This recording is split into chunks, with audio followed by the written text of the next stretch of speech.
Et salut à tous, c'est mtonkiné, bienvenue dans cette nouvelle vidéo YouTube où on retrouve Sophia qui merci de nous prêter son corps et son fessier parce qu'aujourd'hui on va reparler de la zone des fessiers. Et surtout, moi ce que j'avais envie de vous dire aujourd'hui, c'était que je devais faire un truc solennel. Ce dont je voulais vous parler, c'était les grandes erreurs que je retrouve souvent, moi avec les patientes à mon cabinet ou ce que des fois on peut voir sur pourquoi est-ce qu'aujourd'hui certaines personnes n'arrivent pas à développer correctement leur fessier. Donc avant d'attaquer cette vidéo et de parler de cette région-là, pensez à mettre un gros pouce bleu, à mettre vos questions dans les commentaires et à vous abonner à la chaîne, ça fait très plaisir à Sophia. Donc faites-le s'il vous plaît, quand ça reviendra pour faire d'autres body painting.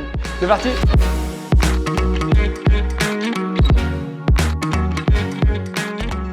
La principale erreur que je retrouve, et ça clairement mes patientes, elles me le disent tout le temps, mes patients aussi, merde. Boulette. Mes patients aussi, mais c'est quand même souvent les patients, on va pas se mentir, c'est la charge. Globalement, le fessier, si Sophia, tu peux nous le remontrer, c'est un muscle extrêmement puissant. C'est un muscle qui va s'insérer au niveau de la crête iliaque, au niveau du sacrum, avec de nombreuses fils qui vont se terminer à l'arrière du fémur. C'est un muscle qui est donc extenseur de hanche, qui est extrêmement puissant. C'est grâce à lui qu'on peut sauter, c'est grâce à lui qu'on va soulever des charges. Et aujourd'hui, si votre but, c'est de rendre votre muscle fessier plus puissant ou d'avoir un galbe fessier, vous ne pouvez pas faire que du poids du corps. Si vous êtes dans une optique de santé, de juste bouger plus, allez-y. Mais si votre but c'est de développer cette zone, vous êtes obligé d'utiliser une charge supplémentaire. À titre personnel, les patientes ou les patients dans mon cabinet, c'est pas rare que je leur fasse faire pour les dames du squat avec une vingtaine, une trentaine de kilos, du soulevé de terre avec une quarantaine, une cinquantaine de kilos. Et là, c'est pour limite monsieur et madame tout le monde. Un peu sportifs certes, mais qui ne sont pas spécialisés dans ce sport-là. La charge va vraiment être hyper importante.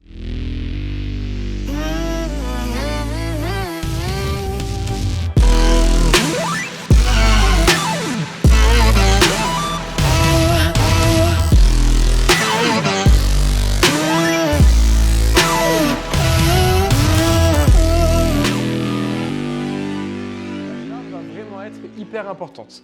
Et cette charge, en fait, elle va rejoindre un deuxième point qui fait que souvent les gens n'arrivent pas à développer cette zone-là. C'est une erreur dans la programmation. Et pour ça, je vais vous prendre un rappel qui a été noté dans le International Journal of Strength and Conditioning, qui est un peu les grandes recommandations sur un exercice lorsqu'on veut faire de l'hypertrophie. Pour ça, c'est travailler à des charges entre 40 et 80% de votre maximum. C'est-à-dire que si Sophia, par exemple, fait nous un squat, elle veut faire du squat chargé, il faut qu'elle trouve sa charge maximale, on va dire que c'est 100 kg. Et bien, ces exercices, il va falloir qu'elle fasse des répétitions, c'est bon Sophia, merci beaucoup, entre 40 et 80 kg, à 40 à 80% de son maximum. Donc on est loin de faire des squats en poids du corps. Qu'elle fasse environ 10 séries par groupe musculaire. Qu'elle fasse au moins une séance minimum par semaine, mais elle peut faire plus. Qu'elle prenne entre 1 à 2 minutes de récup, selon si c'est des exercices polyarticulaires ou monoarticulaires, et que surtout elle varie énormément les types d'exercices pour avoir beaucoup de sollicitations différentes. Donc tous ces points-là, ça vous montre que la programmation et la manière dont vous allez faire vos exercices et travailler vos fessiers est importante lorsque vous avez un objectif d'hypertrophie. Et ces 10 séries par muscle et par semaine, avec une fois par semaine, c'est un minimum. Donc vous pouvez faire 2-3 fois par semaine. Mais venir faire un tout petit peu d'exercice à la fin de chaque séance ou un exercice avec juste une petite bande élastique où globalement ce que vous attendiez c'est la congestion, ce n'est pas la bonne chose. Et ça c'est une erreur qu'on trouve souvent. C'est de se fier à la congestion musculaire. C'est pas parce qu'un exercice vous brûle que vous êtes dans le bon objectif. Et si aujourd'hui Sophia je lui demande de faire des squats, ça va pas la brûler. Si je lui mets un élastique et que je lui fais faire 50 répétitions de cet exercice-là, ça va la brûler, mais elle ne sera pas dans le bon objectif d'hypertrophie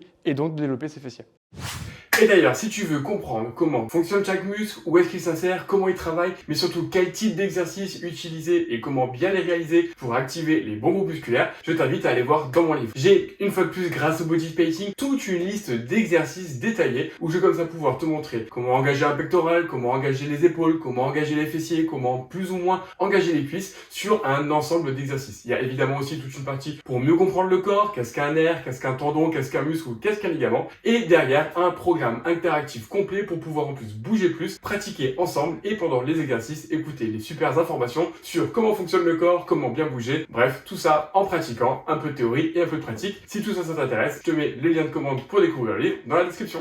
Enfin, le troisième point, et là Sophia, c'est à toi de bosser, ça va être le choix des exercices. Par exemple, le squat. Si vous faites des quarts de squat, et ça on en avait déjà parlé dans une vidéo, ça va pas être efficace parce que globalement, il n'y aura pas la bonne sollicitation. Mais surtout, une erreur que je vois beaucoup, ça va être de confondre les grands fessiers, on l'a vu qui étaient extenseurs de hanche, avec les moyens fessiers, qui eux font Exactement, une abduction, ABD, qui font une ouverture. Donc par exemple, si Sophia ici, elle vient écarter sa jambe sur le côté, elle va renforcer son moyen fessier, mais pas son grand fessier. Donc l'exercice est bon, on bosse les fessiers, mais pas les bons.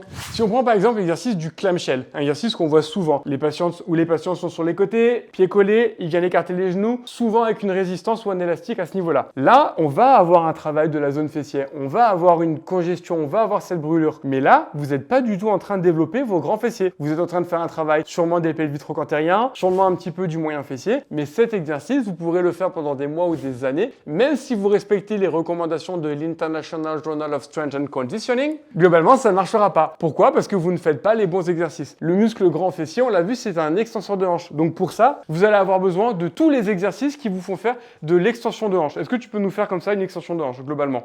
Exactement. L'extension de hanche, ça va être le fait de reculer. Donc dans la position anatomique, on a peu d'amplitude. Donc en général, ça va être des exercices où vous allez partir d'une position de flexion et où vous allez venir pousser dans cette zone-là. Soit avec le pied libre, donc là, ça va être les exercices qu'on peut voir à la poulie, ou alors allonger à quatre pattes et lever la jambe. Soit le pied ne bouge plus, et ça va être la hanche qui va bouger, donc là, tu remets le pied à plat. Et là, ça va être l'exercice de squat, de soulevé de terre, de swing, qu'on peut voir avec une kettlebell, ou les step-up, etc. Mais ça, on en avait déjà parlé dans une autre vidéo. Et donc ça, c'était la troisième erreur. Donc globalement, si votre objectif aujourd'hui, ça va être de développer la musculature des fessiers, 1. Utilisez de la charge. 2. Ayez la bonne programmation et n'hésitez pas à vous faire aider par un coach parce que c'est leur métier de vous donner le bon volume, les bonnes charges et le bon dosage sur la semaine. Et 3. Pensez à trouver les bons exercices pour avoir un recrutement du grand fessier et pas des autres muscles. J'espère que cette vidéo vous a plu, vous a aidé à mieux comprendre pourquoi des fois, ça marche pas. Si c'est le cas, mettez un gros pouce bleu, posez-moi toutes vos questions dans les commentaires et pensez surtout à vous abonner à ma chaîne. Merci Sophia. Merci Aymeric.